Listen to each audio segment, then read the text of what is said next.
What's going on, guys? Thanks for tuning in to another episode of the Ready Gold Standard podcast.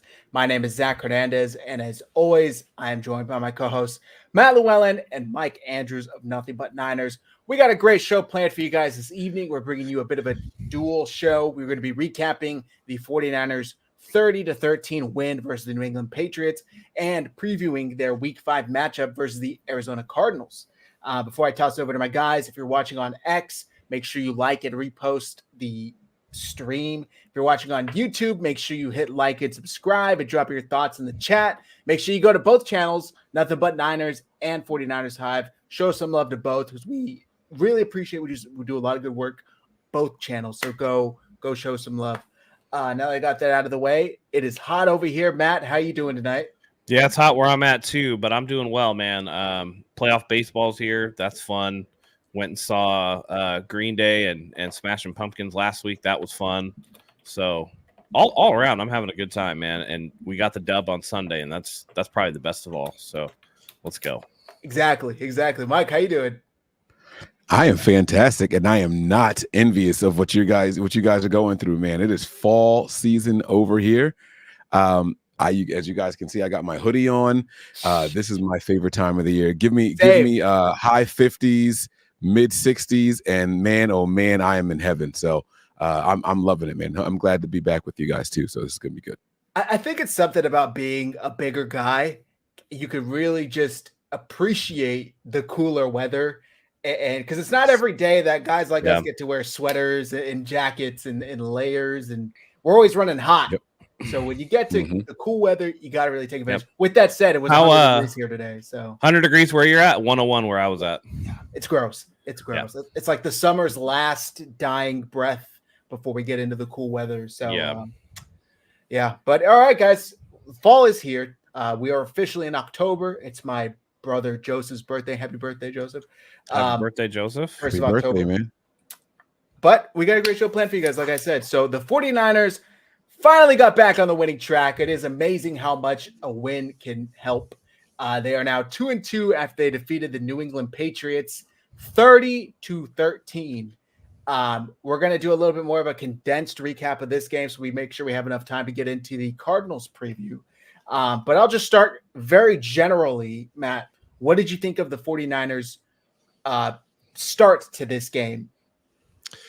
Yeah, a little sloppy at times. Opportunities to sloppy by the offense, I should say. Opportunities to get a lot of points. First two drives that they had, they came away with field goals. So I think that frustrated a lot of us watching the game. It's like, man, these are the type of plays, these are the type of drives when you should get 7 and you only get 3 that are going to let bad teams hang around. A couple of penalties, a couple of mistakes, a couple of, mistimings here and there, and that's all it takes to let a bad team hang around way too long. And then once that happens, you never know. So a little bit of a rough start, but it got going later. Exactly. And we were all saying that during the game that, dang, the 49ers had some prime opportunities. I'll kick it to Mike in a bit, but they start on defense, win the coin toss, they defer. The Patriots get 2 first downs. One, I think it's 2, it could have been 3, but they do get the stop right at midfield and at 4th and 3 at the Niners 41-yard line.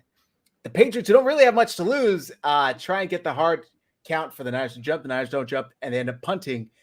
Mike, the 49ers get the ball at the 7 and proceed to go 90 yards and then stall out and settle for a field goal. This kind of started a lot of controversy online.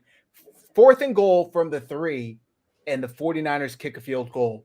Like it, don't like it, Mr. Analytics. That's not your nickname, but I'm giving you that right now. What do you think, Mike? Yeah, no, so I was not a fan of it. I wasn't mad at it. If it was like, this is going to sound so bad. You shouldn't say this about any NFL team, but if it was like a good opponent and points you think are going to be at a premium, then you take it, right? But this is our get-right game. This was supposed to be the game that we work out the kinks. Let's work out some of these goal line deficiencies, our inefficiencies down there in the red zone that have been biting us this season. You know what I'm saying? So I feel like we should have kind of gone after it a little bit more. But,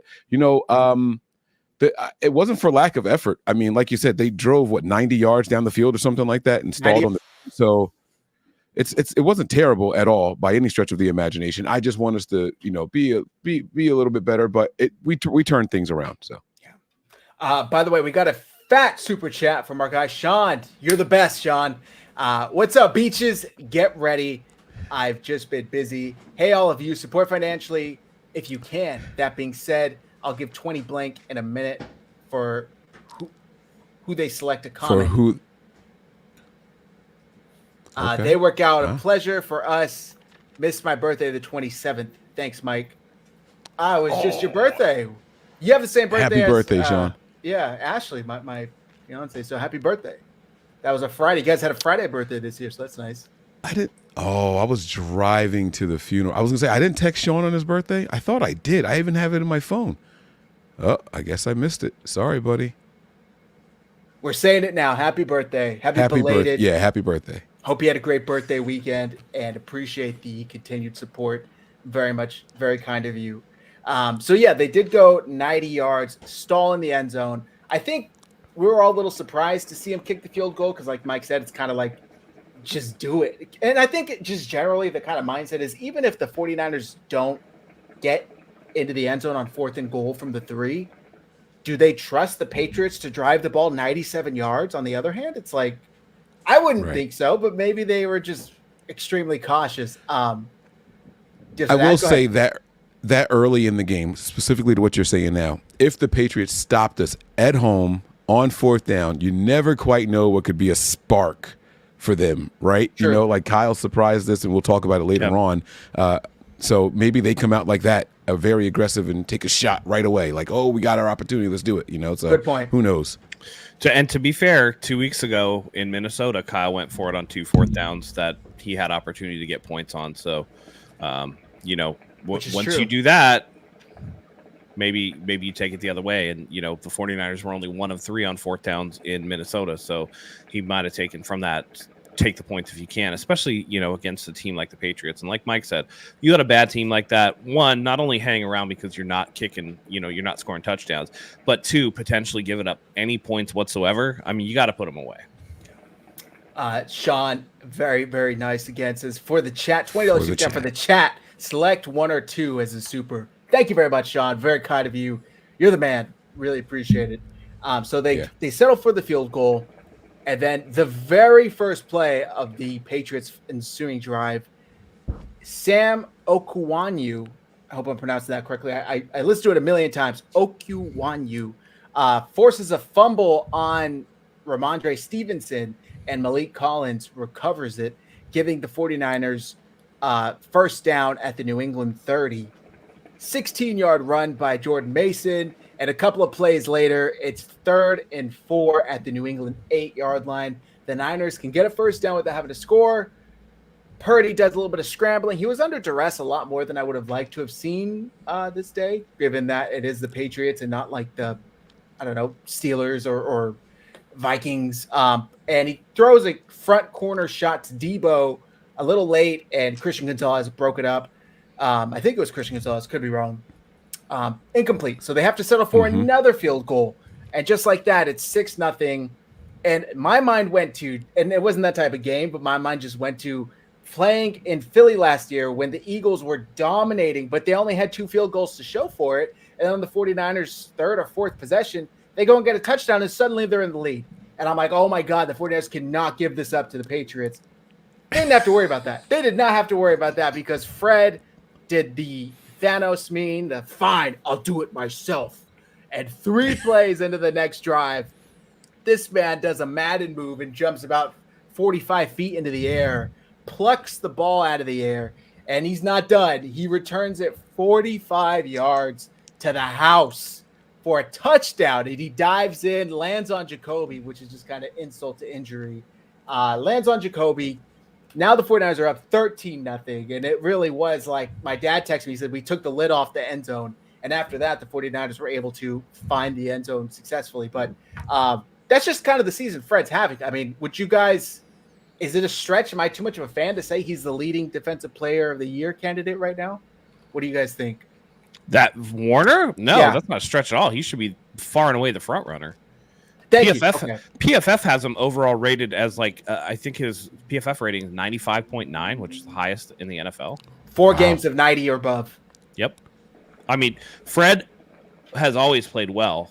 This year, he is balling at like an unforeseen level.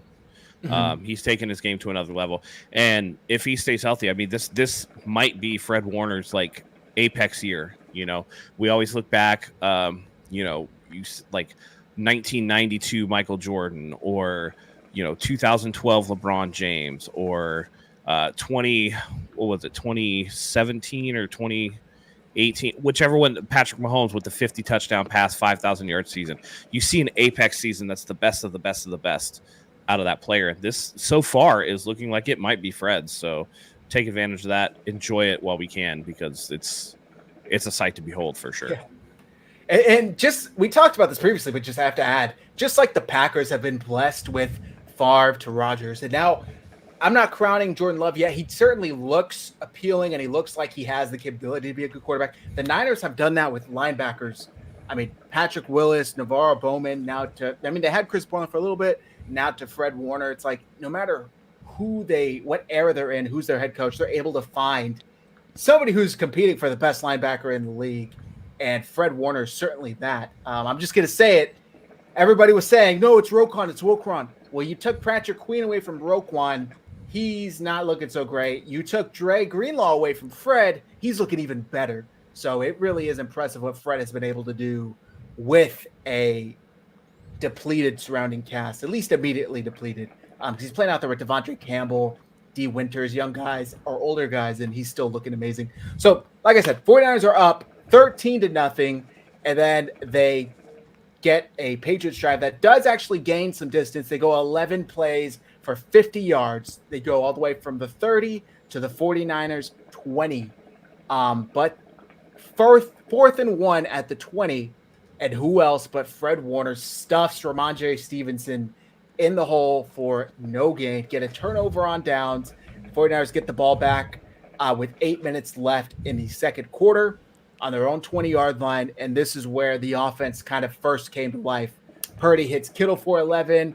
Then he gets sacked, but then he hits Jawan for 32 yards. Beautiful ball, short run. This was the most frustrating drive now that I'm reading it. It just brought me back to that spot. Brock Purdy hits Mason, who, by the way, looked like a great route runner this day. Hits Mason, who catches and runs for 38 yards for a touchdown, and the most bogus holding penalty I've ever seen. You'll ever see. Gets called on George Kittle. No, and not only that, the ref pegs Mason with the flag. Hits him right in the neck. Insult to injury again. So, okay. Bring it back. So the holding penalty is from the spot of the foul. So it's 1st and 10 from the New England 24. Garendo didn't look so great. No gain. Purdy hits Juice for 12 yards. 1st and 10 from the 12 now. Mason 5-yard run. And then Purdy's dancing around for his life. Turns, points, finds Juszczyk open right in the beginning of the end zone. Touchdown, baby. Touchdown. But an Or illegal so we shift. An illegal shift on the 49ers negates the second touchdown pass of this drive. I've seen a legal shift called this year, probably more than the last 5 years combined. And the most frustrating thing is that everybody was set.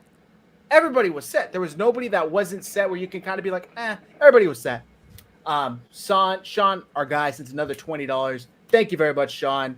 I know he's highlighting the chat for other guys to be able to use this $20 for their super chat. So thank you very much. We appreciate it. So go ahead. No, I think that Jerry Cena comment where you guys were talking about praising Fred, like once he loses his counterpart, that one was worth bringing up there, right? Reminds me of Bowman when Willis was out. I remember the first time this happened, and I was like, oh man, what's going to happen? What are we going to look like? And Bowman just went crazy for the next 2 or 3 games. Like it was like, we really got something here. Like that's when you knew like Bowman was on Willis's level at that point in time. So it was pretty cool. Now it's not that Fred's on anyone else's level. He's on his own, but it was pretty cool to see like when the number 1 went down, someone step up, right? So the number 2 guy has been down all season, and Fred is not missing a beat at all. He's having the best season so far of his career. 100%. Yep.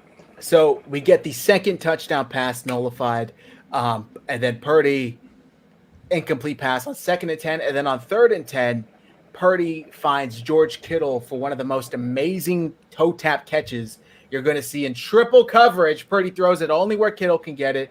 Kittle brings it down. And when I watched this game, it really just reminded me of, or maybe solidified the fact that at some point players just need to make plays.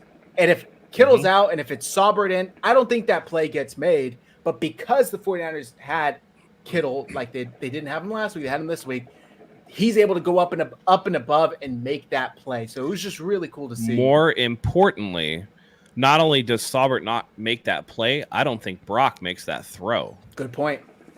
You know, I don't think the trust is there to do that. But like you said, he put it up where Kittle could go up for it. And that's what Kittle does. That's what a lot of these excellent players do.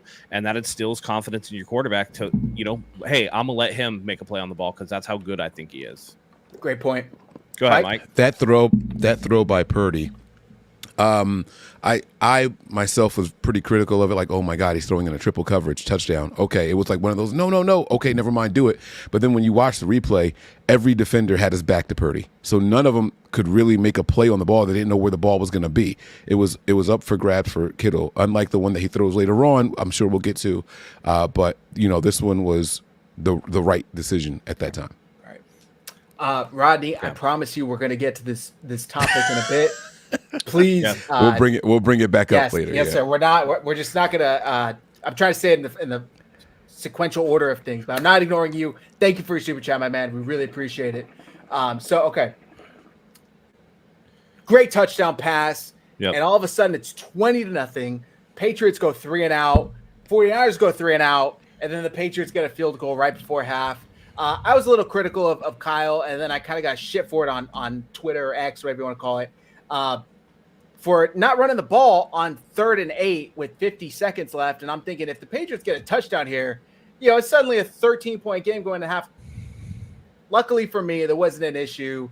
They did get a field goal, but it really wasn't anything. So go into half, and then the opening play of the second half, the 49ers are up 20-3.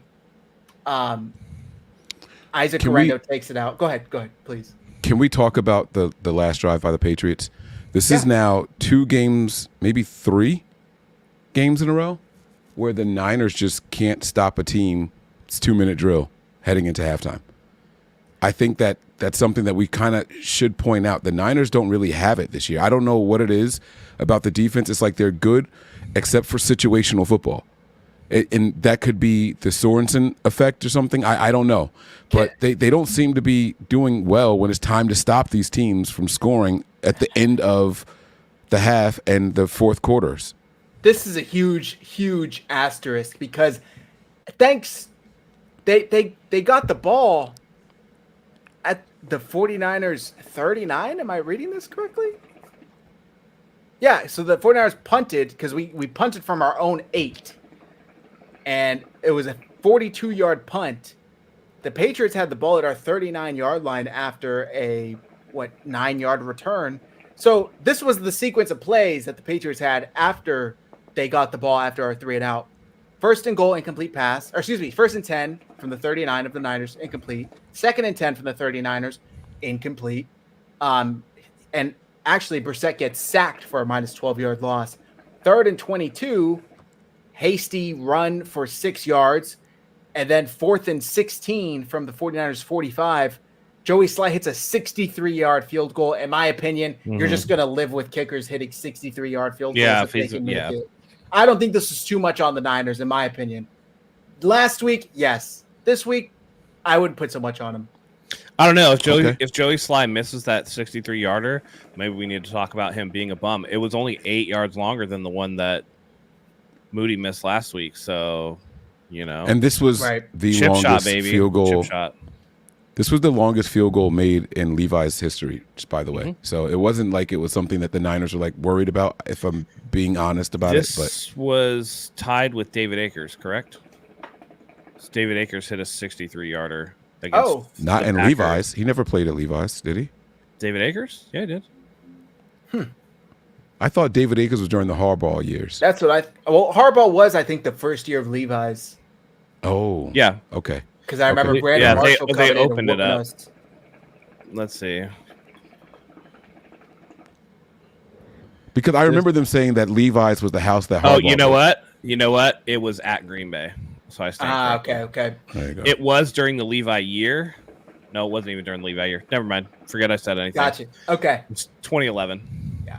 But that, Mike, to your point, though, that's why I was like, if you just hand off the ball, I think the Patriots only had one timeout before their last drive. You would have forced them to call that timeout if they wanted to try and get any points going into half.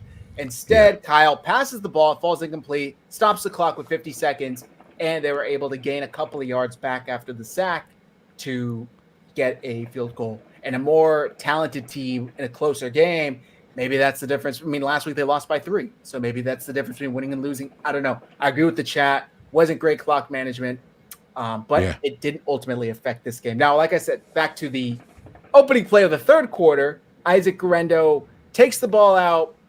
In his defense, at least it wasn't a Debo decision where it was 6 yards deep in the end zone. This was at least at the 3. He had to take it out. But he decides to run into Eric Saubert's back for some reason and fumbles the ball on his own. Patriots recover. And, I mean, before we even get into the Patriots drive, what's the decision-making here? Isaac Guerrero, is he going straight to the doghouse? I mean, that was an unforced error. I think that's like a baseball stat, isn't it? But that was one on Guerrero. That's the second special teams fumble. Yeah. You don't want to see that. At least with Cowings, it was like he missed it on the catch. You know what I mean? Right. This one, this is adjacent to the Mark Sanchez butt fumble. He just ran into the dude. I was just like, ooh. And Mike, I know there was a question about this on returns after this, specifically punt returns, but part of me is just like, this is bad, man. Like you can't use him on returns anymore, and they didn't have him in on returns for the rest of the game. Nope. It's bad field vision. It's bad, all the way around, and it really hampered the 49ers. And this was a moment where I know all of us were just like, damn, they're really going to let these guys get back into this game, aren't they? And, fortunately, the rest of the team was able to kind of like pick themselves up and move on from there. But this was not great, man. This was a bad look. And it's like, this is how Guerrero, as a 5th round pick, this is how you get cut, man. This is how you don't get playing time. And then nobody knows your name in 2 years. And all of a sudden you're not on the 49ers anymore. These type of things, it's, you don't count the plays that you are on the field. Make the plays that you're on the field count. And Isaac Guerrero was not doing that. What was the running back that Kyle took his first or second year here? Joe Williams. Yep. You could be the very next Joe Williams if you keep this shit up. Very well could be. Yeah. And Joe Williams was a quitter, man. And that's to me, he was undraftable for that. I'm not, Guerrero's not a quitter, obviously, but if Lynch you felt the same way, by the way. If you don't quit fumbling the ball, then the ball gonna quit you. Yep, exactly. We got another huge super chat from our guy Sean. Sean, you're going crazy. You are on fire tonight, dude. Thank you. He says 50 spot. Jennings is the best of the 3, just slow. Ayuk never had any film from 2 small schools that came close to Jennings. No, show the tape. Ayuk is average at best. Jennings is a dog. No. Show me the college tape and pro. Jennings outshined both. Pretty sure Ayuk leads the NFL in separation per route, but I think what we saw Sunday was classic Bill Belichick. His ghost must have been in those meetings because they said, we don't give a shit what you do. This man's not catching shit. And I think he had 2 catches. He had to catch the first drive for 38 yards, something like that. And then he had maybe one more later. But they just took him away from the game, which is fine. He still had, on those 2 catches, he still had 48 yards receiving. Yeah, right. So 24 per catch is nothing to sneeze at. You know what I mean? It's just second week in a row that Juwan Jennings got some shine. So not to take away from Jennings, of course. Thank you. I was just going to say, I think it speaks more to Juwan than it does about Ayuk. Yeah. Juwan has already surpassed last season's total. Yeah. And I was going to say, it also speaks to the fact that we have a real number 1 wide receiver now. I know that it's not going to look like that statistically, right? But when teams are planning to take that guy away, when the Niners say, hey, we're going to make you a $30 million guy, and teams say, oh, if that's your guy, we're going to make sure he's not the one that beats us. This is what Juwan Jennings and any of the other guys are supposed to be doing. They're supposed to step up when they're doubling that guy, bracketing that guy, or putting their best corner on that guy. So this is what football is supposed to look like. This is exactly what it's supposed to look like. There's a reason we've always fallen in love with the third wide receivers on this team. Not only do we have a number one wide receiver, but dare I say it, do we have an elite quarterback? Certainly looks like it. Certainly looks like it. He is elite. I'll just spoil it for you. He's elite. Thank you again, Sean. We really appreciate it. Okay, so after the 49ers fumble the ball, the Patriots recover, and they're already at the 49ers 27-yard line. Stevenson runs up the gut for 13 yards. Another run for 3 yards. Another run for 2 yards. And then Brissett on 3rd and 5 from the 49ers 9 finds Hunter Henry for 4, setting up a 4th and 1 from the 5. Brissett rolls to his left and finds a wide open Austin Hooper in the flat for a touchdown. Just like that, it's 10-20. It was a 20-0 game like 5 minutes ago, football time. 10-point game out of nowhere. The Patriots cut it in half. Field goal before halftime, and then first drive, thanks to a fumble, a touchdown. And I'm thinking, shit. Here we go, man. Here we go. Another replay, another meltdown. I'm going to have to see all this shit again about the Niners and a 10-point lead. I already saw Grant Cohn doing Grant Cohnian things. The 49ers now have a 10-point lead, the same amount they had with X amount of time left in the Super Bowl. I'm like, damn, he just won't let that shit go. But the 49ers let it go, and they proceeded to go 4 plays, 70 yards that ended in a touchdown. Purdy hits Debo. First play on the drive after the touchdown they gave up. 53-yard pass to Debo Samuel where he could not have put it in a better spot. I mean, he basically airmailed that ball right into his breast pocket. It was a perfect throw. And Debo's not known for these passes. I've seen people talking about in practice. They do the go route with Debo at least once practice. He never catches it. It's never caught because he's not that type of receiver. Great pass from Purdy. He almost dropped this one too, by the way, if you saw it. Almost, yeah.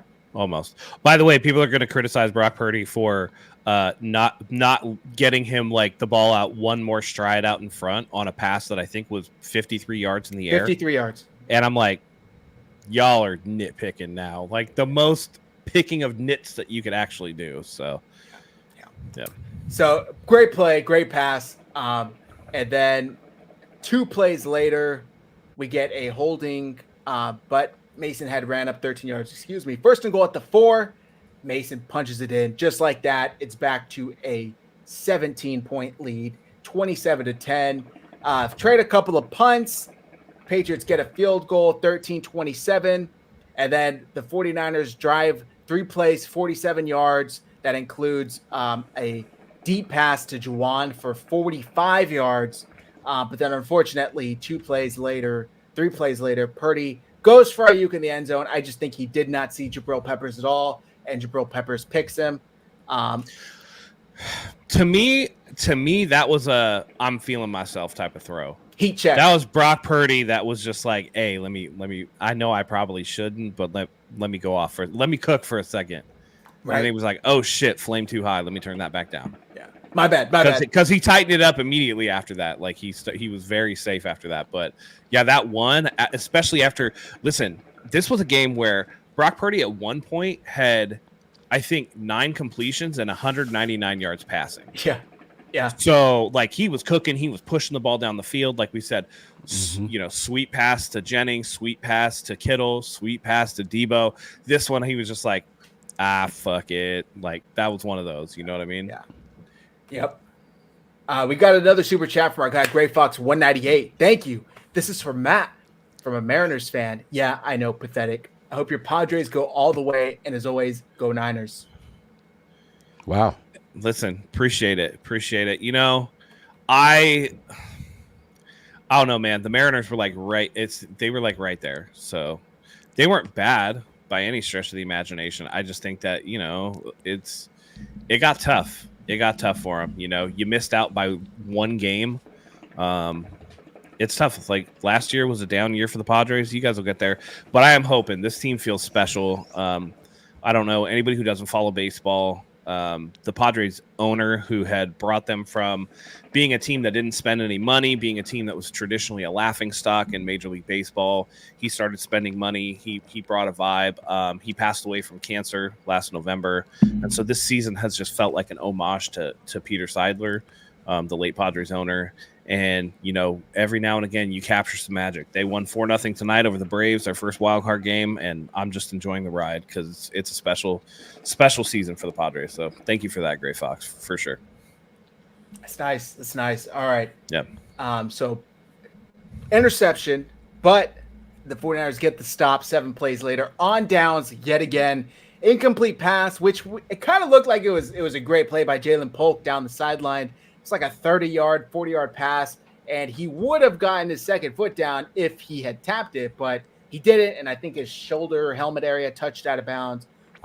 Jair Brown, I need to see you make this interception, man. You are standing there staring at the ball. You go up for it, and you let little Jalen Polk take it away from you somehow. So would like to see that out of Brown more. But, all right, turnover on downs. 49ers get the ball, 6 plays, 13 yards, already at the New England 36, and they get another field goal, 30-13.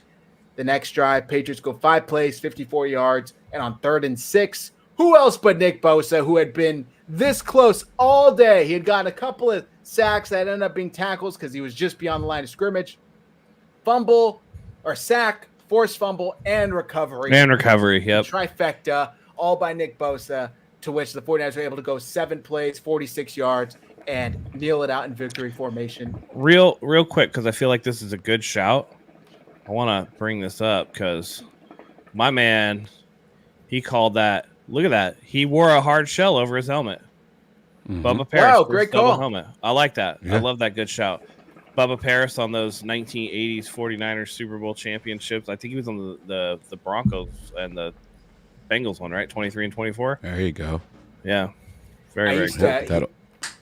He used to be at like all the local Walmarts around here. Oh, cool. And when my dad and I would go, he'd be there. The man is huge. I mean, his hand is probably the size of my head. It's insane. But all right, so like I said, the 49ers win this on victory formation, 30-13. We did see some youngsters get more looks. Malik Mustafa, Renardo Green, D. Winters got the nod over guys like, Mustafa with Hufanga's injury made sense, but Isaac Yiadom got, I think, the lowest amount of snaps of any DBs. Renardo Green played more over him. And then D. Winters, I believe, played more than Devondre Campbell, if not very similar amounts. Are you guys happy to see this? Are you nervous about it? What's the feeling on the youngsters getting more time? I saw Malik Mustafa on that Fred Warner interception pancake of Patriots offensive linemen, so I'm cool. He there's a couple of things that, I specifically remember a missed tackle that he had, but all in all, it didn't look like George Odom giving up a big play. It looked a little better than last week. Renardo Green, I thought, played a pretty good game. Again, it wasn't Isaac Yiadom giving up a ton of big plays. So when you take those into context, it's just like, let the young people cook. And the whole point was, we know what Yiadom and Odom are. They're like 30-year-old dudes, just about. They're late 20s, early 30s dudes. These other guys are rookies, right? I'll take the mistakes if the mistakes are going to come from the guys with more of the upside and more of the projected upside. Let's see what they are, not the ones that we already know what they are. Exactly. Really, really good point. Because if there's an upside there, let's see it. And if there's a growing curve, let's get through it.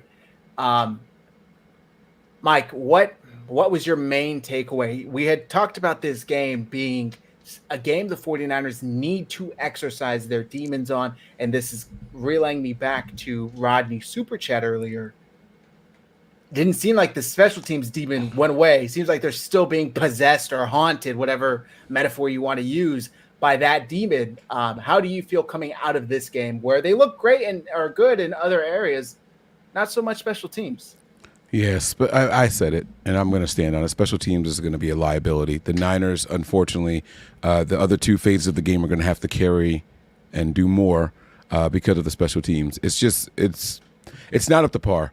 It's not. I mean, we were watching some other games later on that night, and people were like, man, this is what we need. This is what we need to see. And I'm like, you guys are just watching a regular special teams unit. Like, that's how bad we are, that when we see just average play or standard play like that, then we say, oh, we want that.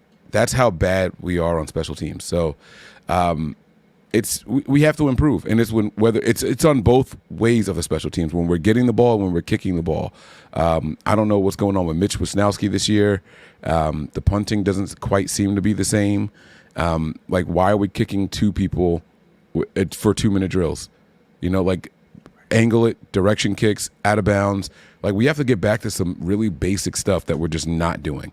Don't give teams opportunities. Think about that. You said it was a 9-yard return right before the half, right, for them when they got that field goal, that 60-something yarder.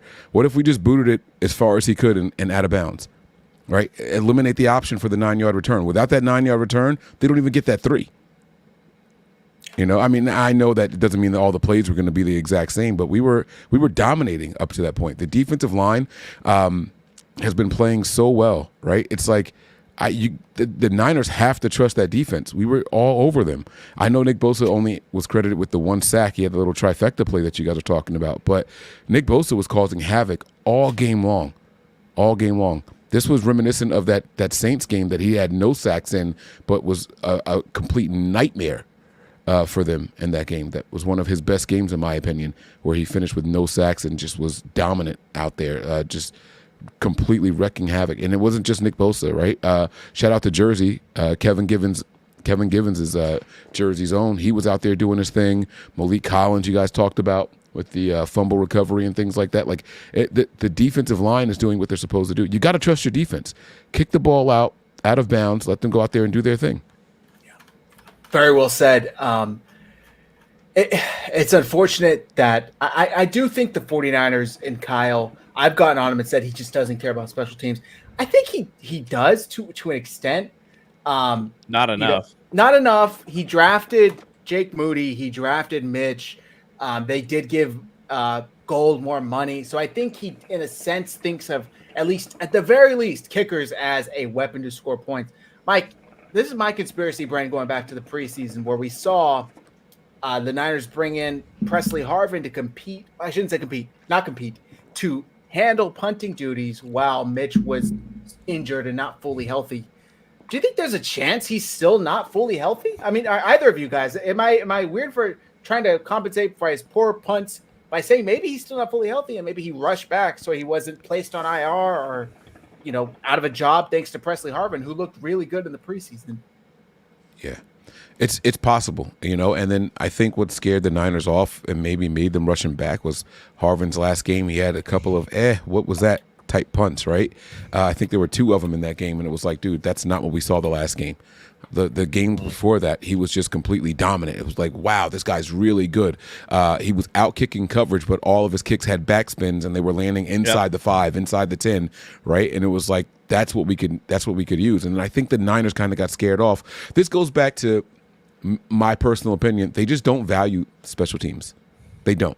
They don't go out and draft anyone for the specific purpose of being return men.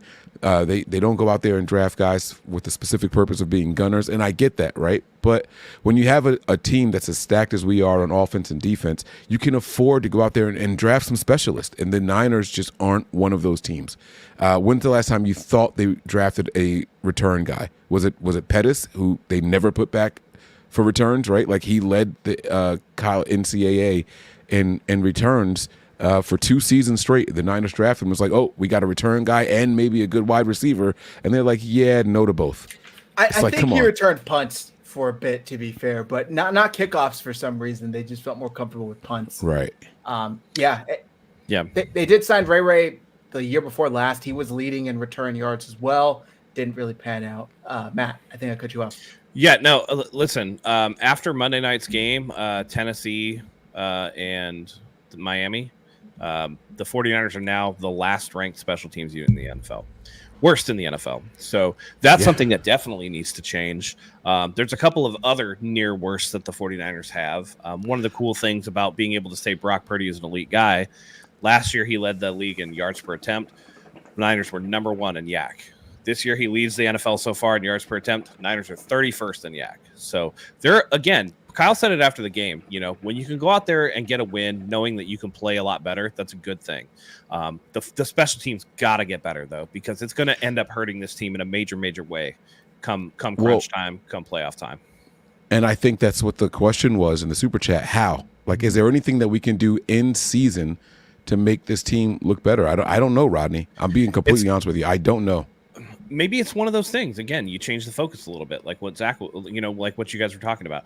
Rather than kick it in the field of play and give up that 9-yard return, shade it to the sideline.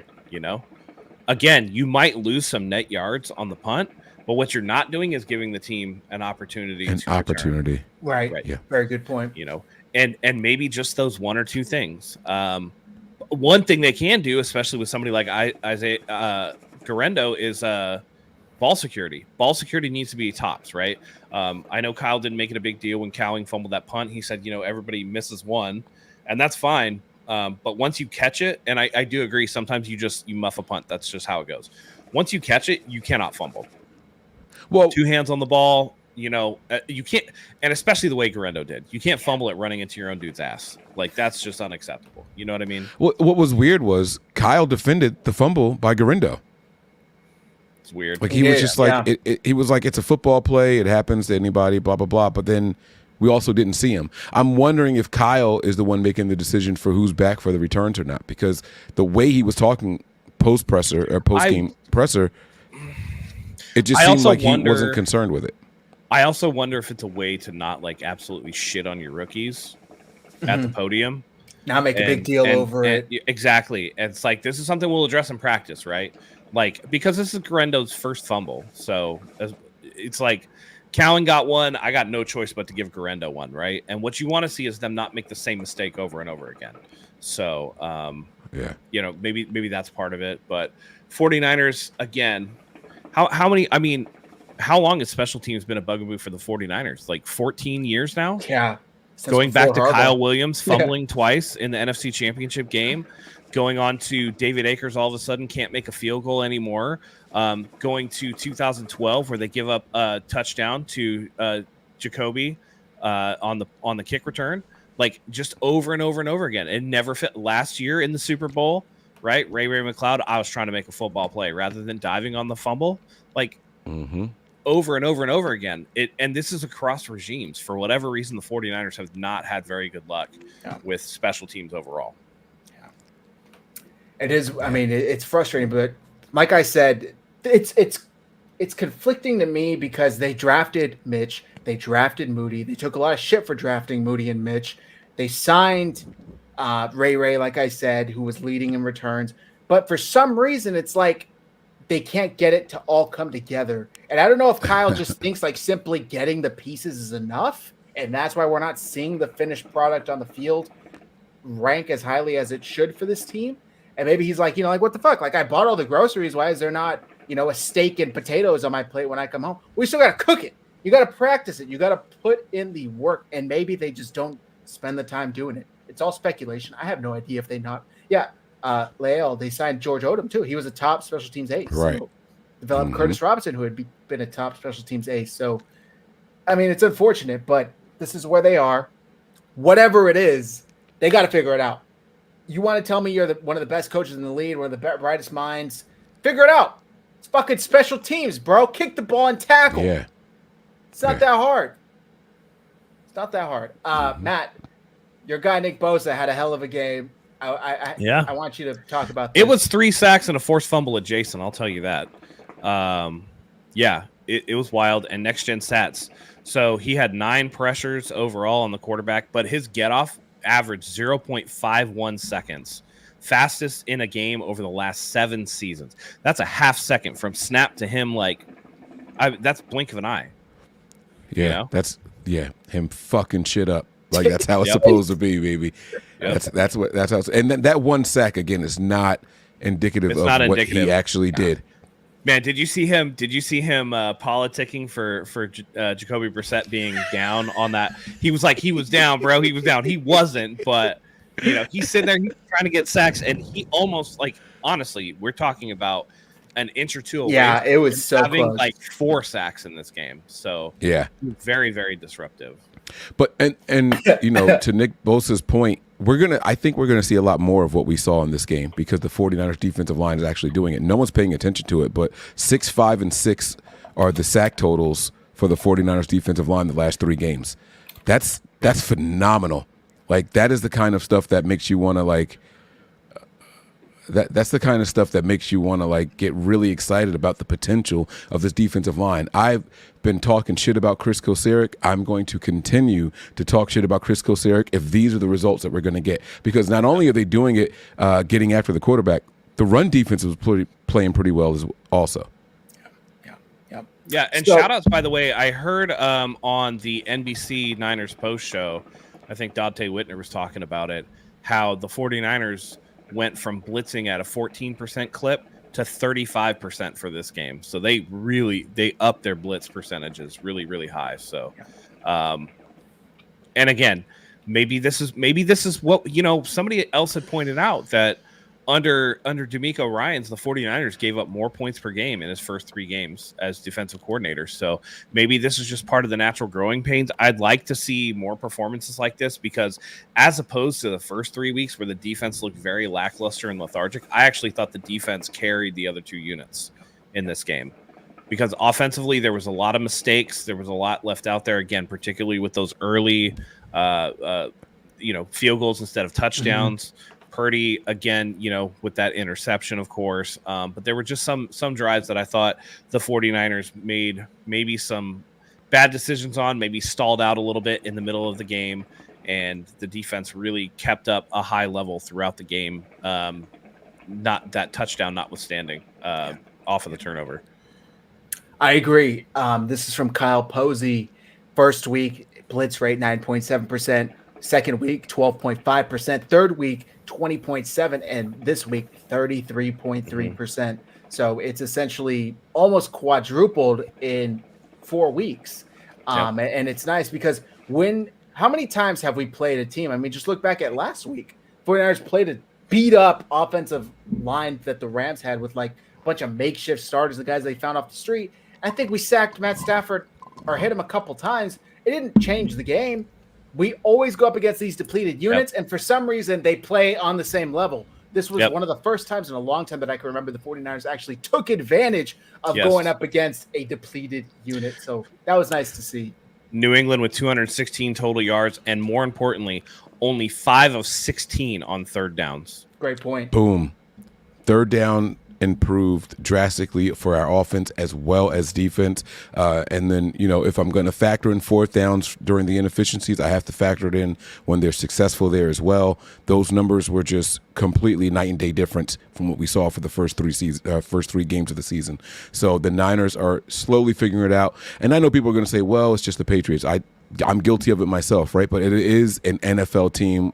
Any given Sunday. Any given Sunday, you know? Bingo. And, you know, someone in here said, looks like Mason is going to be used more like CMC. Think about the plays that Mason has had called back this season so far. Yes. Well, I think 2 or 3 touchdowns have been taken away from this kid for holdings and illegal shifts and shit like that. Specifically was a touchdown reception. Right. So that doesn't even show up in his stat sheet, but he finished the game with 2 receptions and 37 yards on those 2 receptions, right? So now it's like, hey, Brock, this is also a weapon. You got to depend on that check down, man. He is out there and he's working, man. The jugs machine worked. It worked. I don't know how many drop passes I've seen from Mason this season. I'm not even trying to be funny or, you know. I don't think he has. Right. So, I mean, it's an option. And there were times in this game where I was yelling at Brock because he was doing all his running around and stuff like that. And there was a guy to his left just standing there waiting. Almost like Debo for that throw that Debo almost went out of bounds on a week or 2 ago. Right. Like, he's just standing there to his left. Like, hey, Brock, I'm here if you need me. But Brock was doing all kinds of extra stuff and just didn't really didn't really seem to want to go there. So I think even Brock has room to improve, which will make Mason or whoever the check down option is even better. It's going to do nothing but pad the stats. It's going to move the ball and move the chains a little bit more. Like, there's a lot more to improve on. And this is coming off of a game that we settled for field goals we felt like we shouldn't have, where we, you know what I'm saying? Like, where we threw the ball away and had turnovers that were kind of, self-inflicted turnovers and things like that, right? Like, there's such a big area for the 49ers to improve on. It's scary, and we're not healthy yet. That's the thing that, like, it gets me the most excited when watching these games back and all that. It's like, imagine if our fourth wide receiver option is a first-round pick, right? Imagine if the offensive line was playing the way we want them to all game long. Imagine if the defensive guys are healthy and we get Greenlaw back out there and we get some sort of consistency at the safety positions, right? Like, not for nothing, Mustafa, I'm going to tell you, you guys know how I am for Jersey guys. He might be already better than Jair Brown. I know that sounds like, Mike, what are you talking about? What are you saying? And I know that Mustafa had the drop touchdown. It hit him right in the, he's got to come down with that. He's kicking himself, right? But, the fact is that they didn't make a play. The opposing team didn't make a play. He did drop the pick, but just give him more opportunities. He'll start coming down with them soon. He'll come down with them. Dare I say the offensive line interior, and I get it's the Patriots, caveat all you want, looked better without Javon Hargrave. No shot to Hargrave. Again, this isn't like a Ayuk Jennings. This isn't a shot. But Malik Collins looked great. Kevin Givens, Mike, you mentioned earlier, 2.5 sacks. Malik Collins, 1.5 sacks. Sam Okuwanyu looked really good. Just called up off the practice squad. Evan Anderson, the rookie, a sack as well. The 49ers finished with 6 sacks today. So, it was just really impressive to see. And Okuwanyu, I believe he's from 15 snaps.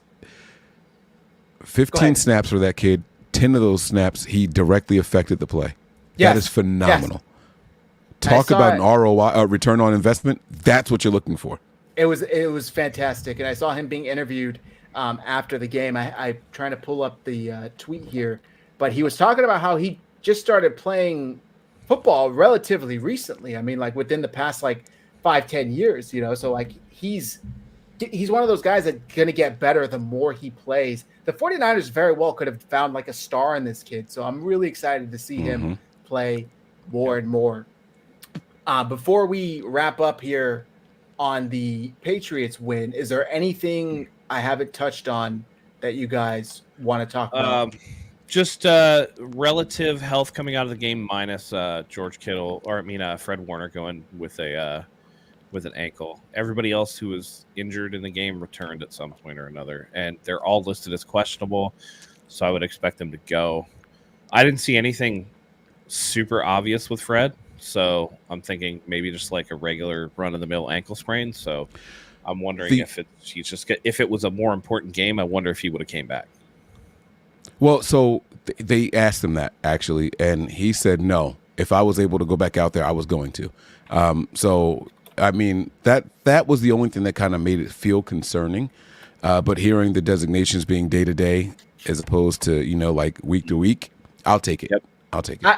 To be fair, I don't know if he would have said, maybe. Right. I kind of just called it a day. We weren't going to lose to those bums.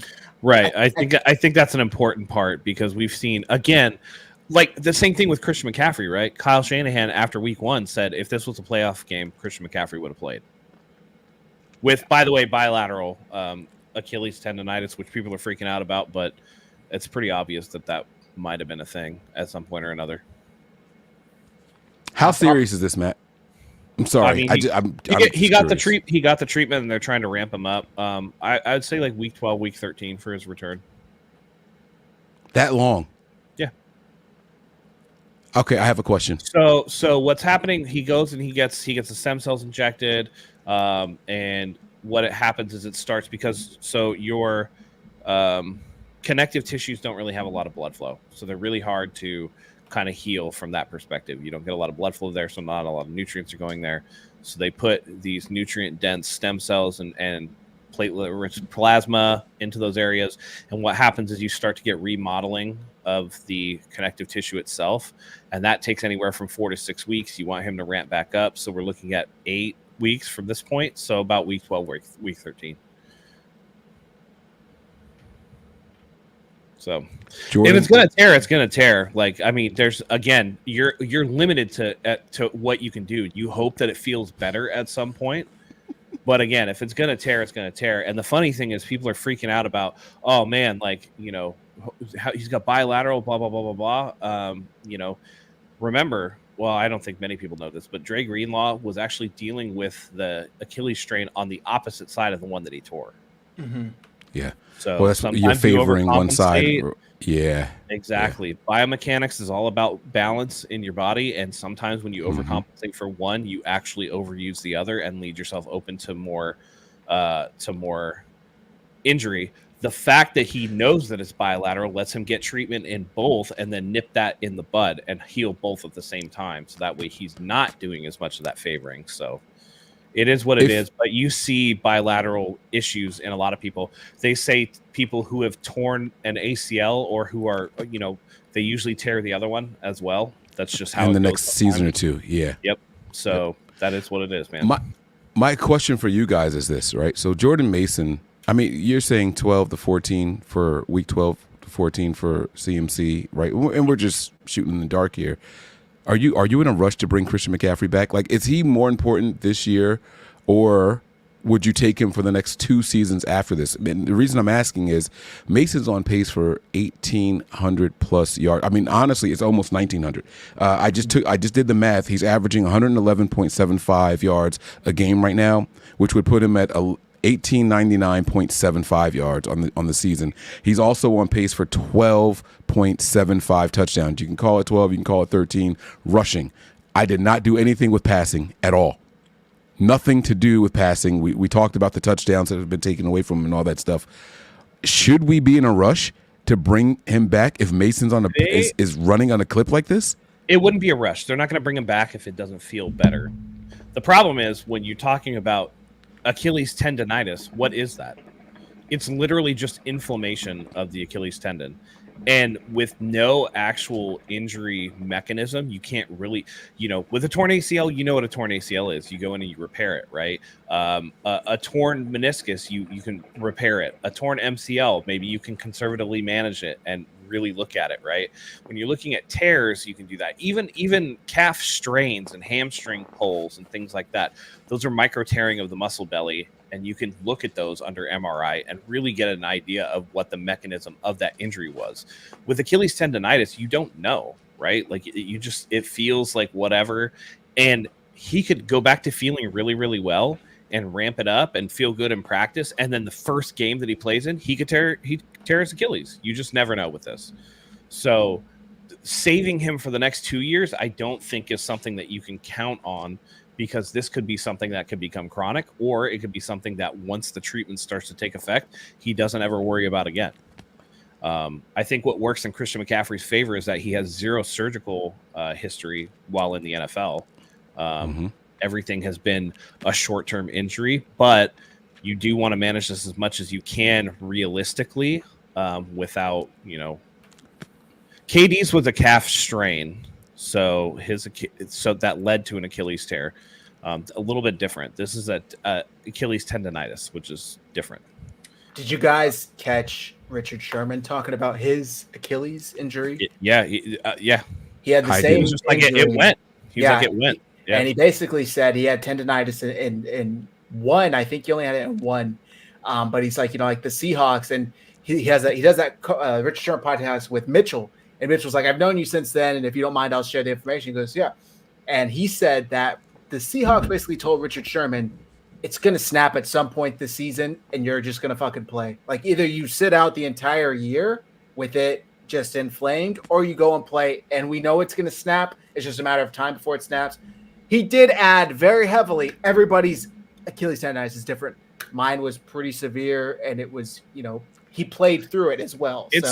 It's an increase. It's an increased risk for sure. I think it's 10.4% of people of athletes with Achilles tendonitis end up with an Achilles rupture. So it's like not an insubstantial risk, right? Like it's 10%, and that's 10% at any given moment, right? That could happen. But yeah, I think that it's so odd. You manage the symptoms, right? If it doesn't feel right, then you got to manage it. But once that inflammation goes down, then you at some point you got to shit or get off the pot. I don't think that resting him for the entire season is going to change anything. Really? So that's kind of what I was wondering. Like, you can't do any. Because again, what are you treating? You're not treating the cause. You're treating the symptom right now. Yeah, but we have anti-inflammatory treatments available. They can't do like a direct. Maybe that's what he went for in Germany. I don't know, but like they don't have like a direct. That is what he went for. He got stem cells injected into the area to anti-inflammatory type shit, right? Like, yeah, and stem cells that aren't legal here in the United States. It's the same thing that Kobe Bryant got after his Achilles tear that helped him feel better. But again, I say if you have a broken arm, you know how to you know what the cause of the issue is. It's the broken arm. When you have Achilles tendonitis, which is just a broad umbrella term for inflammation of the Achilles tendon, there's no specific cause to that other than the fact that he's a pro athlete. He's under extreme amount of load when he's sprinting, cutting, doing whatever, and you're never taking away the overall stimulus that was the cause of it in the first place. So you're just managing the symptom. There's no way to keep that Achilles tendon from snapping. There's literally no way to do it. You manage it based off the symptoms that you feel. And even if you feel good, it could still go at any given point. So Papa's comment at 11:38 is a little bit more than wishful thinking then, yeah? Like he's saying that CMC will be back after the bye week. I just don't see that happening. Typically, you would see 4 to 6 weeks of remodeling for the treatment to start taking effect, and the remodel can actually last up to a year to fully remodel based off of the stem cells that are injected.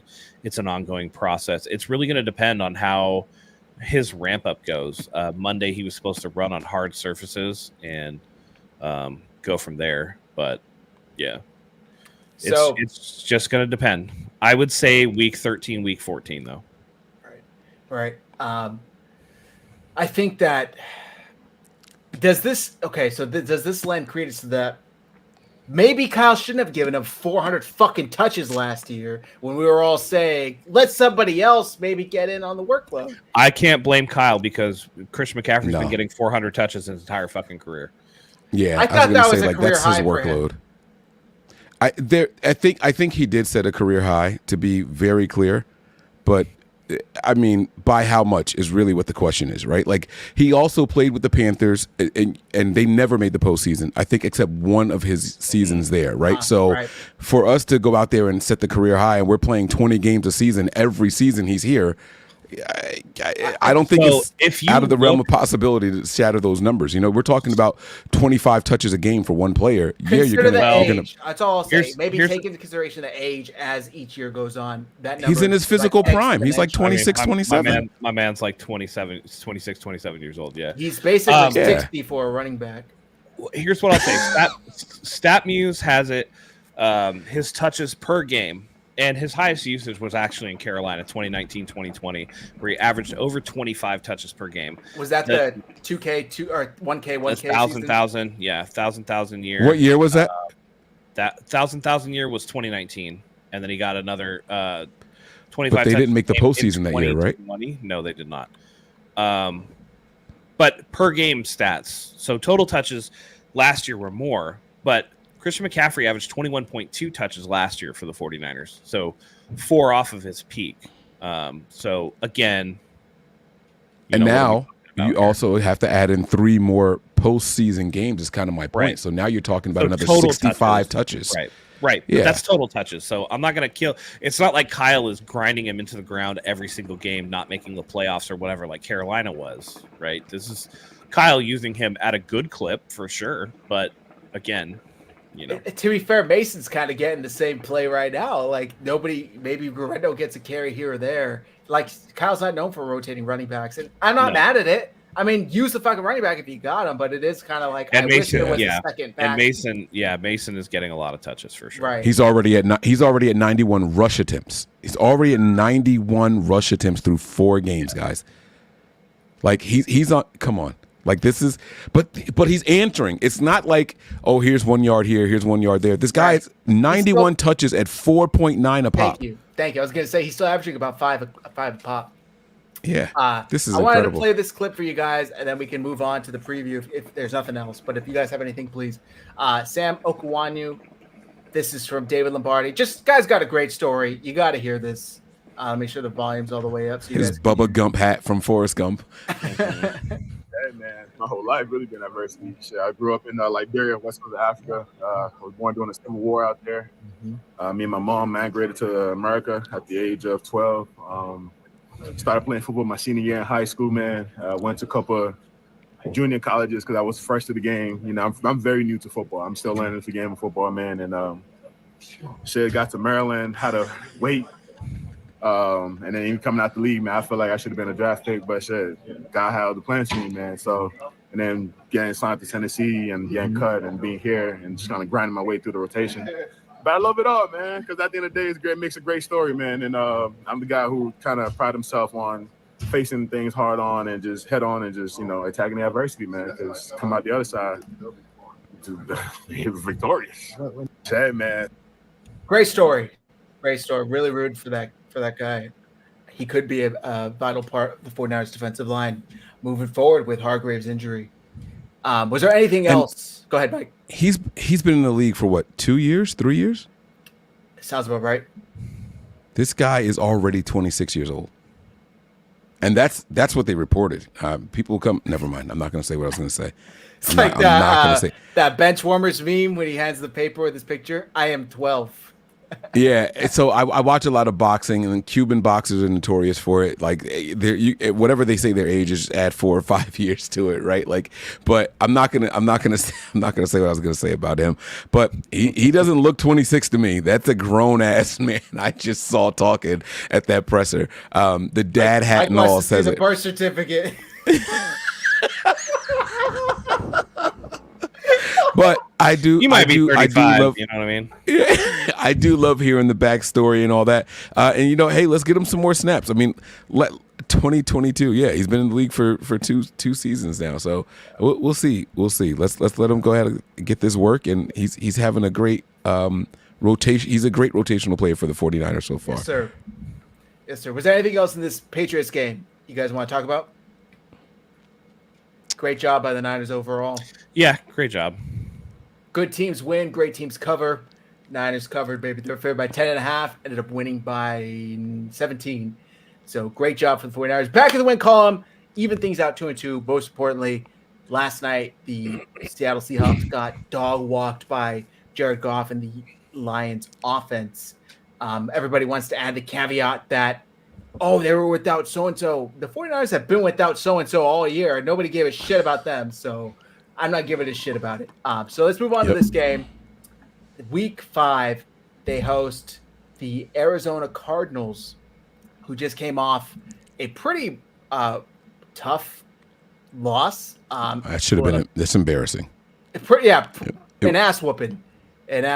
Against to allow Washington Commanders. What was it? 91% completion percentage. Yeah. Like Dayton Daniels was 26 for 30, 233 yards and a touchdown. The final score is 42-14.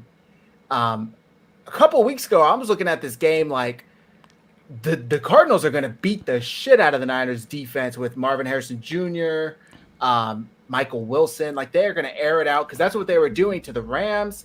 They're playing good against the Buffalo Bills. But the past 2 weeks, they've kind of stalled a bit. What are your guys' thoughts on this game? How nervous are you to take on the Arizona Cardinals? Yeah. By the way, Jaden Daniels leads the NFL in completion percentage at 82.1%. 80, yeah, he's over 80%, which is insane for a rookie. He's nice. So J.J. McCarthy is my favorite quarterback coming out, but Jaden was my number 2. To his credit, these aren't dink and dunk throws either. No. He is dealing out there, guys. Like he is making some difficult throws. He's putting it in the windows. Like this kid is really doing his thing. And I couldn't be happier for him. I kind of see why Brandon Ayuk was like, let me play with my guy Jaden. Like I'm starting to see it, but this is about the Cardinals, man. And if you look at what the Cardinals did in last week's game, I mean, it's so weird to see if your team is down by so much, like why they only have 22 pass attempts. And it's not like Kyler Murray was struggling either, right? He was 16 of 22. That's a very respectable clip for a guy, but he only had 142 yards, which tells me there's a lot of checkdowns. It seems like Washington was taking away everything downfield, making them settle. We're going to give you the underneath stuff. You're going to have to settle for it, and we're going to scramble and swarm to the ball, right? Hopefully the Niners can take a little bit from what they saw from them and implement that, because they really, really had these guys under control. Now, the one thing that I will say, the Cardinals have been running the ball like crazy this year. I don't know where they rank in rushing as far as NFL goes and all that. And even in a game where they lost it 42-14, you still had Connor going over 100 yards, averaging over 5 yards a carry, almost 6. He still got in the end zone. Kyler Murray didn't scramble around in this game. He had one official rushing attempt in this game. That's not normal Kyler Murray stuff. So I don't know if he's nursing something, they're trying to keep it under wraps or what, but when Kyler Murray is on, we've seen what he does to the 49ers. We know how shifty this young man can be. This is not going – I don't want us to sit here and be like, oh, they just did that against the Commanders. We're better than them, so we're gonna blow these guys out. I just don't – I don't think that's the case. I don't know what's going on. I'm not saying that they were looking ahead and looking past the Commanders, but Kyler Murray being 1 for 3 on the ground, that's a huge siren. There's a light that's flashing around that in my mind, like something's not right. And I don't think we should expect that kind of game. Matt, what are your thoughts on this game? Yeah, I think this is a game that the 49ers can't take for granted. I do think that, again, division games are always the hardest ones. The Cardinals' offense has been really weird so far. It seems on certain drives they'll look like they're, raring to go and have one of the better offenses in the league, and then they'll go 3 straight drives without doing anything. And I don't know what they're doing with Marvin Harrison, because he disappears for huge stretches of games where like Kyler Murray's not looking his way. But when we play the Cardinals, weird things happen, and this would be the one time where the 49ers, all of a sudden let Marvin Harrison just go absolutely bananas, which they cannot do, but they seem to find a way, right? Kyler Murray's going to just be locked in on him. They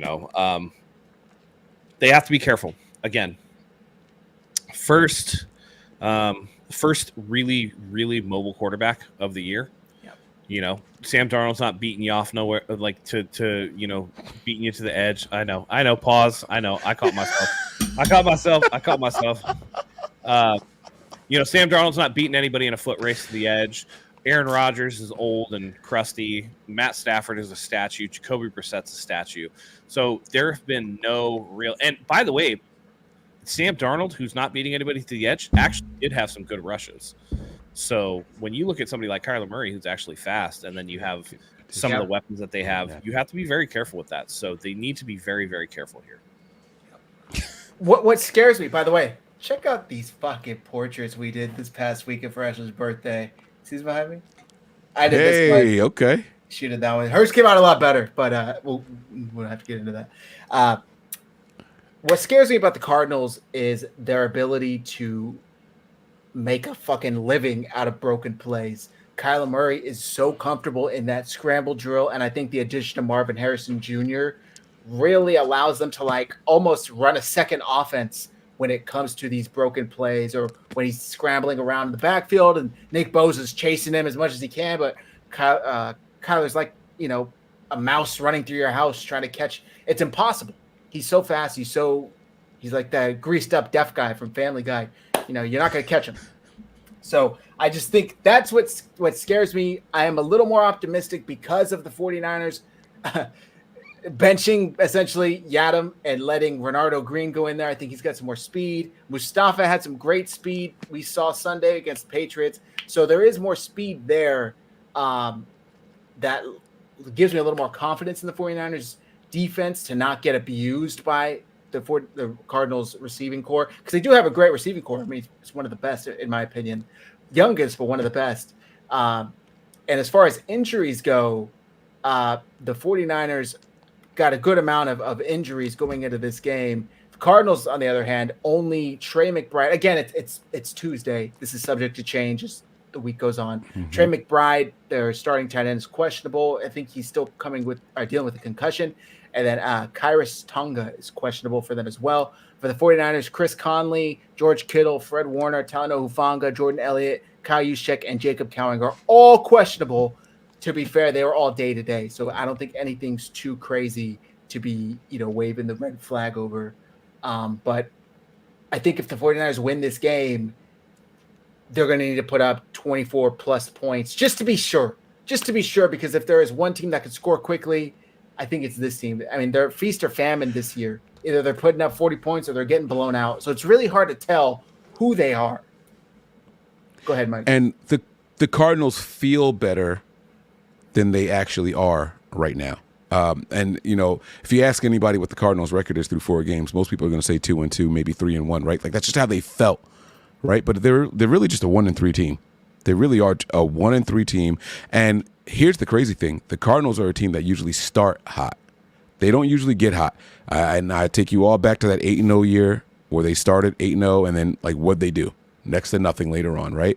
But now they also ended up losing Kyler Murray later on that season and things like that. It's like, what can they do if they kept him healthy and upright all year long? And I think that's why you see him with just the one rush attempt for just 3 yards, because they see longevity being the issue, not so much what he can and can't do. They know what he can do.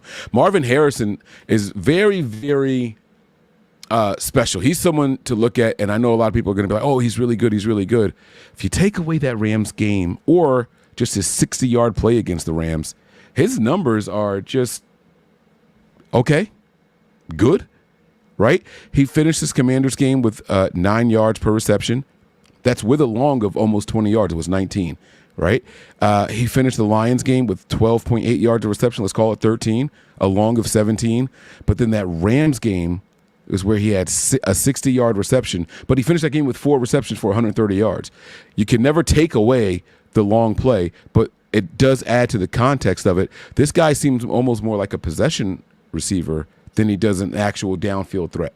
Maybe I'm reading it wrong, right? This isn't like Justin Jefferson, who beat us for the, what was that, like 122-yard passing play, right? It's not that with Justin Jefferson, because he gets deep quickly. I'll pause that, right? But that's like Justin Jefferson does it all over the field. We haven't really seen that this guy be a consistent downfield target for the Cardinals. So I don't know if we're maybe overrating some of their wide receiving core. Michael Wilson is another guy I think his name is Wilson, right? Michael. Mm-hmm. Correct. Yeah. Yeah, Michael Wilson is a guy that's over there, and he seems to be okay at times, but he's kind of like a gimmick guy, right? Like he's got to go out there and really do something. There was nothing. There's I don't know. I don't know how to call it. I don't know. They're a very in between team, and I think it is. I agree with you. It's hard to put the finger on them. This to me, it's like they're not a great team, like you said, Mike. They're 1-3, but at the same time, they have the capability of putting up with anybody, and that's what I think the 49ers need to be cautious of. They can hang around. They can definitely win. They can beat the 49ers. That's straight up. 49ers don't come out locked in, and they play like they did against the Rams. The Cardinals are fully capable of doing what the Rams did, because the Rams are not good either. The Rams just lost to the fucking Bears, right? Like, if the 49ers aren't out there being careful, then you're looking at an instance of the 49ers really, looking over past their opponents. What if they better not be looking to Thursday night, Exactly. Arizona will get you. And before you know it, they're giving up big plays. They're behind the 8 ball, and they're having to come back. And that's not what the 49ers need to put the team away early and just bully them. They have more talent on paper, on the field, whatever you want to say. That's just how it is. Yeah. So this is just real quick. This is the first game wide receiver Ricky Pearsall is eligible to come off the NFI list. Kyle has said they'll make a decision within the next few days. He's been practicing on his own, according to all reports from practice. Do you guys think we see his season NFL debut on Sunday, or do you think they push it out until next Thursday? What are you guys expecting out of Ricky Pearsall here? Shanahan seems to like to slow walk these things. For some reason, I'm a little pessimistic we see him this Sunday, but what do you guys think? All right, let me go first. I think there's a possibility that we see him. I don't think we see him a lot, though. I want you guys to all remember that this kid has never done a contact practice in the NFL. Even when he was on the practice field before getting shot, he was in a blue non-contact jersey. He's never done a full padded practice. He hasn't been hit by an NFL player before. This is not something that I would just say, okay, you're healthy, let's go. I'm not doing that if I'm the 49ers. And to be honest with you guys, I don't recall why he was in the blue non-contact jerseys in the first place. In addition to what shoulder injury. Shoulder injury. So he gets shot in the shoulder that he was. Could have been the other one. What if it realigned that shoulder? Now it's good. Okay, all right. Yeah, all it takes is a 9 mil to get you feeling better, right? Like I don't know, but not to joke on the situation at all, but I don't know that he should be like a part of the offensive plan, right? Like, if God forbid, or knock on wood, right? God forbid someone goes down and we need to get some rotational guys in there. I would hope that the Niners go to Connolly. Let's get Cowing involved in the offensive snaps before we just go out there. And I know he's a first round pick, but before we go out there and throw a guy who's never been hit in the NFL right into the fire, I actually would target him for a Thursday night game. Catch them. And when I say them, the Seahawks slipping with no film to study on a guy that they've never seen before. Maybe let him go out there and run some routes, but don't target him. You know what I mean? Let him go out there and see what it's like to block an NFL corner or safety on a screenplay or something like that. You know what I mean? Let's see what he does downfield. Let him run some routes, and then the Niners go back and review that film, implement some of that, what he did well, into the Thursday night game. Like that's what I'm hoping that they do. I wouldn't really target him a lot. At all if they do activate him. But as a fantasy football player, I have put in my claims for the leagues that he's available in. Nice. One league I did pick him up and put him on my my bench, or not bench, my IR. We have an IR, so he's been sitting down there and just waiting. So, like he's going to start making his contribution soon. I wouldn't rush it to be week 5. Yeah. Matt? Yeah, I'm in agreement with Mike. I don't think Pearsall is activated this week. Questionable to be activated week 6 against the Seahawks. I think we see him in week 7. They just activated his practice window. They have 3 weeks to decide what to do with him, so there's no rush. Oh, wait, they did do that? Well, once they do, they have 3 weeks. I don't know if they've officially done it yet, so let me not speak out of turn. But Kyle said they were deciding. Right. So they're going to have to decide soon if they're going to do it this week. But once they open that practice window, they have 3 weeks to decide. What I would think is that just to, I don't know. Hard to say, man. Like there's no rush to get him back, especially if the 49ers offense has looked like it has. He needs practice. He needs to get back out there. They need to see how he feels under contact. I'm sure the mental side of it is probably, he's probably been in meetings, up on the playbook, all that stuff. So it's really going to depend. Yeah. We're going to need Rolex to make this man like an NFL game. Oh, shit. Game-worthy Rolex that he could wear during the game and not get fucked up and not get broken. Zach, what are you doing? What? Just wear an Apple Watch, bro. Like, fuck it. Yeah. It's good luck, bro. Oh my God. How is it? No, it's not. If I'm him, I'm never wearing a Rolex again. What are you saying? He hasn't taken that thing off. Every time we see him, he still has it on. That's his good luck charm. How many men get shot right there and it exits the same spot, didn't touch anything? You're good to go. Let me ask you a question. Would he have got shot without the Rolex? No, and that's kind of my point. That's the point. You never know. You never know. Yeah, I'm with fish and chips. Get him the old Casio with the calculator on there that you can store phone numbers in. You remember that watch back in the day? Yeah, that was on my Christmas list for 3 years straight. I remember that watch. I got it finally too. Nobody's shooting them on the field. That's all I know.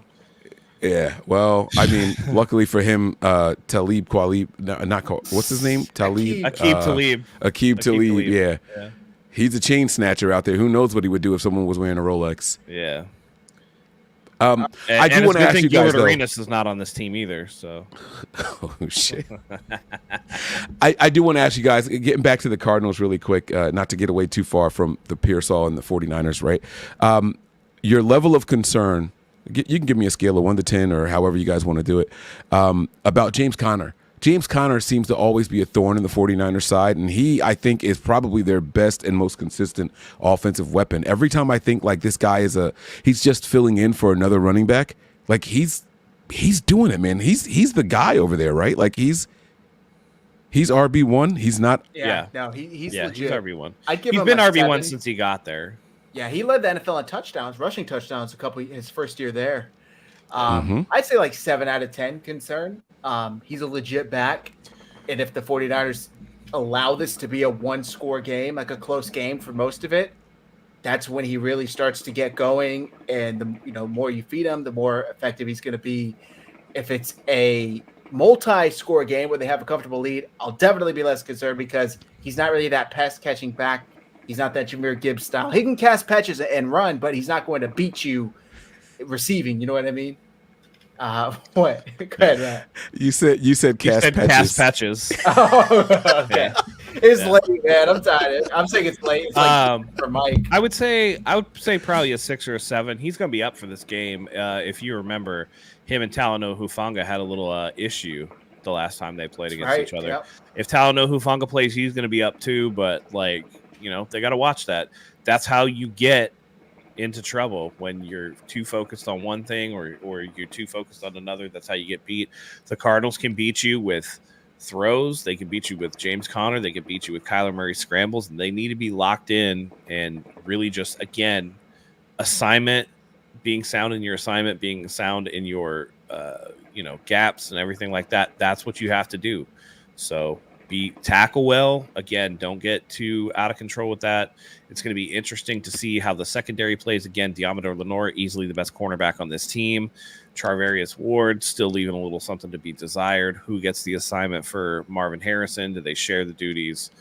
It's going to be a lot, but they better be ready to hit because they're going to need to hit in this game for sure. Fred Warner needs to, hopefully he's out there. They need him, definitely. Do you think the Niners should do with their corners what the Patriots did, right? They showed Christian Gonzalez on down and distance going to different players. It wasn't left side, right side, or boundary versus field. It was, hey, on this down and distance, go get that guy and eliminate that guy. And he did his job. Do you guys want to see the Niners implement something like that? Not so much in this game, but overall, because we don't really seem to be that team. I'm always in favor of the best guy going after the other best guy. You know what I mean? But the problem is the best guy is Lenoir, and he's the best guy in multiple areas. So, on a certain down and distance, he's going to need to be in the slot. On a certain down and distance, he's going to need to be XYZ. And I think they move them based off of that. So Lenoir will go inside the slot. You'll have Yidam come in and play on the outside or whatever. I don't think that you can just have Lenoir shadow Marvin Harrison all game or whatever. You definitely don't want Charvarius Ward shadowing Marvin Harrison all game. So you kind of just have to take it as it comes. And I think that's more of a personnel thing. It's not, when back in the day of the lockdown corner, Darrelle Revis, you could do that, right? Just Darrelle Revis going to be in the pocket of whoever's the best guy. But I don't think that the 49ers roll that way because of some of the deficiencies in other areas, You risk exposing not just the corner, but the safeties as well. If you have a guy following another guy around, they've been playing left, right for so long or being in their spots for so long. They probably key off of the other guys, right? The safeties probably key off of whoever's the corner on their side. They know their tendencies. They know the way that they like to cover, and that helps inform how they want to, cover their assignment. So I'd like to see more of it, but I don't know if they have the horses to do that reliably. If there ever was a game, I think it would be this one. We had that comment from Charvarius Ward after the Minnesota game. I like to shadow the other team's, wide receiver one. That wasn't the game plan this week. I would tell him, hey, you think you could do it? There's an amazing talent on the other side right there. Marvin Harrison Jr., go prove you could do it. But that's really just not the style they play. We've seen it a couple of times, but with the new defensive coordinator, I want to see whatever he's comfortable with. I don't want to make him go out of his comfort zone to try and do something that he's not. He's not. That's just not him. That's not his coaching style. And then he's going to get beat, and then he's going to feel weird, or like just do what you think will work. You had a good outing against New England. Try and build off that. If it's increased blitzes to help your secondary, do that. But it could also screw your secondary, so you got to weigh it. Matt, I just got to ask: are you mispronouncing Yadam on purpose because he's such a horrible player, or you just never you don't care to I just don't care what his last name is. I figured. All right. Yidam, Yadam, Yadam. Oh, you say Yidam? Yidam. Yidam? Yadam is how you pronounce it, I think. Yadam. It doesn't matter. I mean, the guy's going to be on the bench Sunday if I had control of anything. Yeah, I don't care. Play Green over. Better than Rock Yassin. That's all I was concerned about. Good point. Well, it is wild, right? That we sat on here just 2 months ago saying if he's the 3, we're solid. And then every single quarterback this season has been like, he's right there. He's right there. He's right there. Yeah. And they all have a third receiver that is just able to beat him. Like, it's insane how many good wide receiver 3s there are in the league, apparently. I mean, damn, it really was. I was surprised to see how much he was targeted early on. But go with the rookie. Just go with the rookie, see what he's got. If Mustafa, Hufanga, and Brown are available for this game, what duo of safeties are you guys running out? Not a trick question, just curious about you guys' personal preferences. So you go Brown, Hufanga, and try to rotate maybe situationally Mustafa. I agree. Brown and Hufanga are too similar of play styles to have them both on the field at the same time, and both too slow, in my opinion. That's exactly why I asked. But you both just said those two at the same time, and then the other guy being rotational. Mustafa and Brown, and rotate in Hufanga, I guess. But is that what you said, Matt? What's that? Is that what you said? Did you say Brown, Hufanga and Brown? Yeah. Right. That's what I thought Matt said. Yeah. Yeah. So you with rotating Mustafa in. I would give the nod to Mustafa, although I don't think they would, given Hufanga's veteran status over Mustafa. The names are too similar. I think my brain's tricking me up. Yeah, by the way, have you seen Sammy Womack balling out in Indianapolis? Son of a bitch. He's their best corner. I tried telling people that he needed more opportunities here. The Niners didn't like what he was doing in run support, and I'm like, yeah, fuck the run. He's supposed to be in the secondary. But I digress. We said it multiple times. Like when they called his number to play in the secondary, he was good. And they just, we focus on such minuscule shit for the position that these guys play. And then we say, oh, well, those are the reasons you're not going to play corner, because you're not good against the run. And it's like, the fuck are we talking about? Like there's 6 other people that are supposed to get there before me in the run game. Like, I don't understand why we do things like this. And then when another team goes and gets a guy and says, hey, what do you do well? Okay, we're going to put you there. We're like, man, he's really over there doing his thing, right? And it's like, duh. Like, because they're using him comfortably. You know, we've seen it over and over with multiple guys out of the secondary. So it's just the Niners thing. I don't know, man. They want this positionless football, and it's just not reality, man. Let these guys go out there and master their craft, and then you ask them to work on other things as the seasons progress. Just look at Mike McGlinchey balling out and – I'm sorry. Yeah, all right. I'm out of here now. I wish I could drop myself. I would have. Your face. I never seen you so. That was such a. All right. It's earlier in the week, but we got to do the predictions, right? For offensive, defensive players of the game. Sure. Yeah. For this game. We could start that and start to wrap up, because I smell spaghetti is ready for me, and I got to go have some dinner. Yeah, DJ Reed is another one. DJ Reed, exactly. Ash spaghetti. All right. Yeah. Offensive player of the game. I'm going to go first. And I'm going to take the easy one, guys. I'm sorry. Brock Purdy. You stole him like 5 weeks in a row, you little shit. Hey, he's been right. I've been right. I can't break with tradition. So Brock Purdy, I think he's going to have a great game. He's just on fire, MVP caliber, playing at the top of his level. I'm going to say Brock Purdy, and he's going to have 18 for 24 for another 300 yards and 3 touchdowns. Wow. He was very close All to right. that Sunday off of like 16 completions or something like that. I want to hear Matt's. Can I hear Oh, Matt's yes. first? Man, let's see. What am I gonna go with? I'm gonna go with. We're gonna keep the ball rolling with my man Jordan Mason. I feel like he's gonna have himself another 100-yard game, another touchdown, continue to make the 49ers feel a little bit better about Christian McCaffrey not being there, since this fucking thief over here steals Brock Purdy every week. Yeah.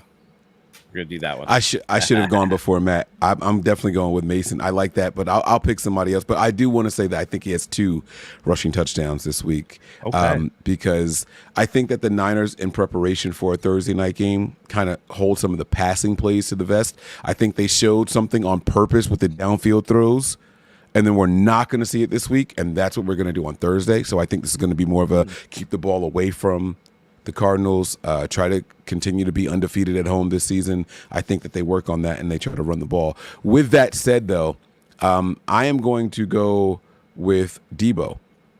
I'm going to say that this is a Debo game. I think the Niners were really anxious to ramp him up. You guys, message right away, Mike, Debo's got 2 of the 3 carries so far, and then he ended up with 3 of the 4, something like that. Yeah. So I think that they were trying to ramp him up, get him back into his form and all that. I'm going to go with Debo Samuel. I'm going to say 4 carries on the ground. I'm going to say 6 receptions, combined total scrimmage yards, 126, and a touchdown. Damn. Okay. I'm not going to take the easy one on defense because I took the easy one on offense. So I'm going to go with the new guy that I just was talking up, Sam Okawanu. I'm going to say he has 2 tackles for losses and 1 sack, which is like 5 sacks when it comes to Kyler because the man is impossible to get down. And I think he's just a force in the run game. Give me Samo for my player of the game.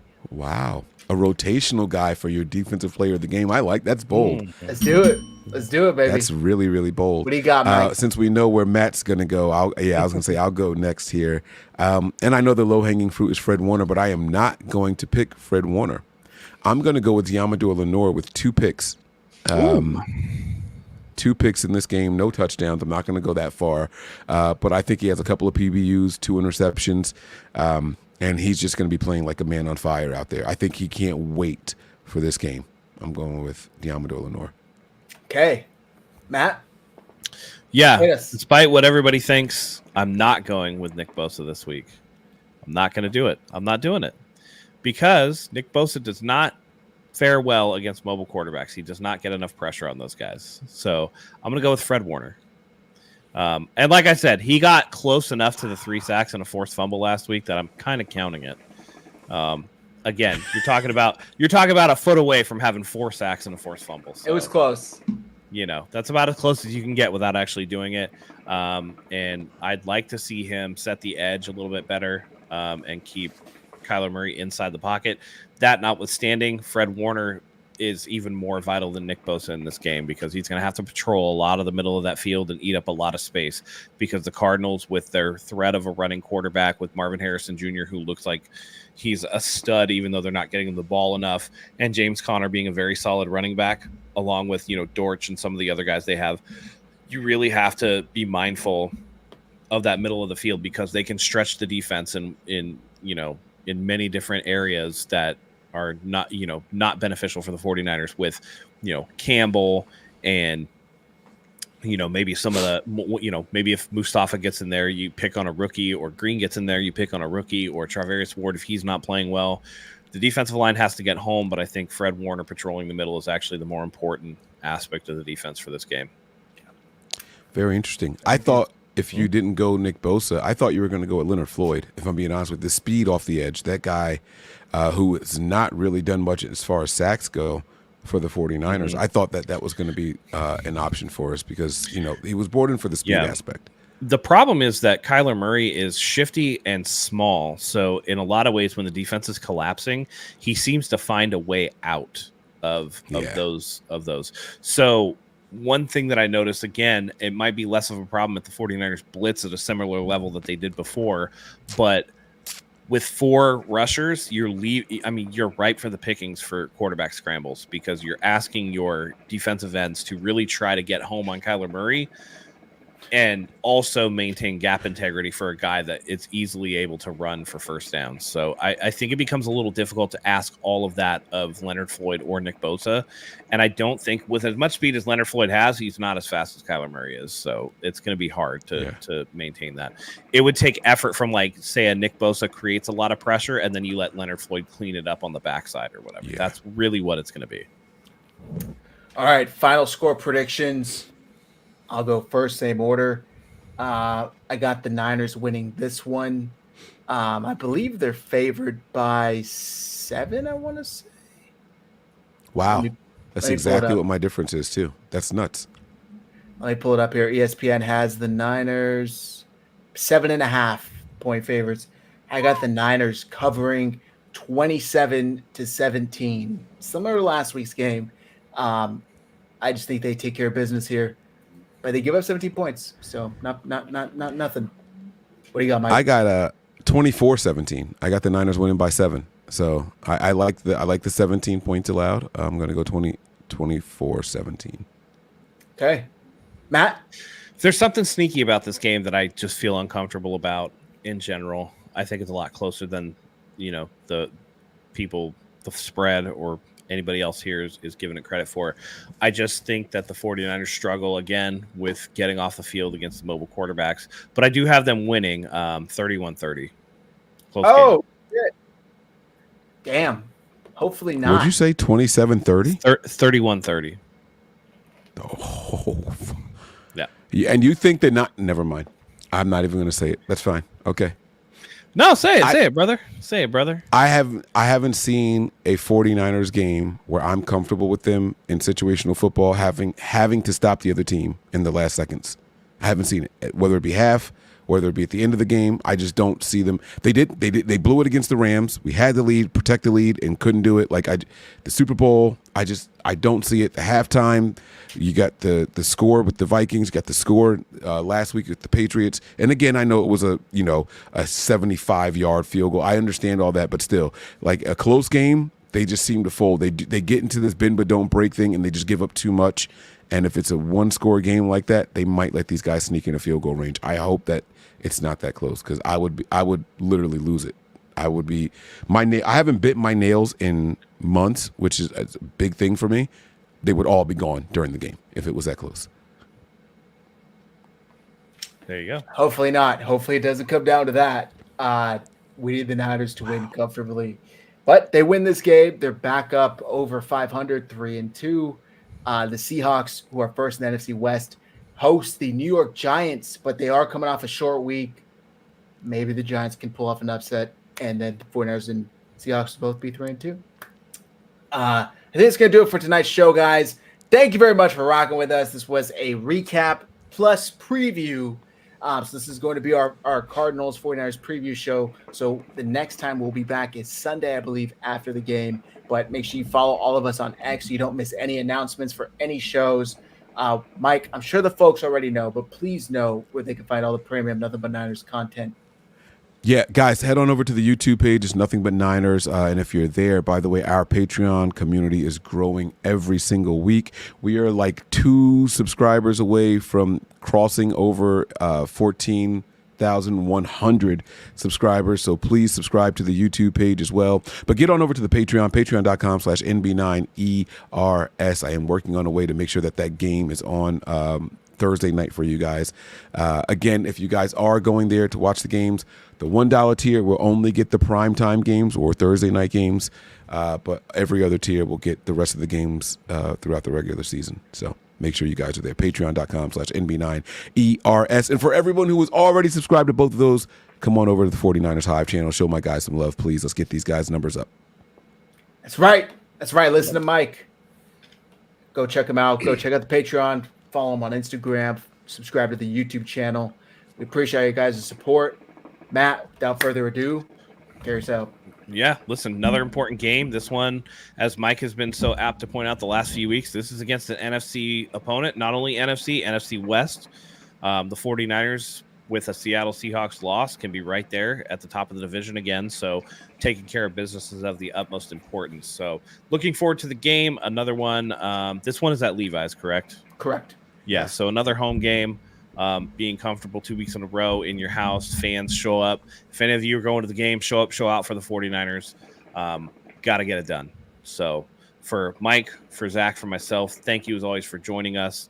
We love having you here. Oh, before we go, I want to say also Tom Brady will be calling this game on Fox. That's right.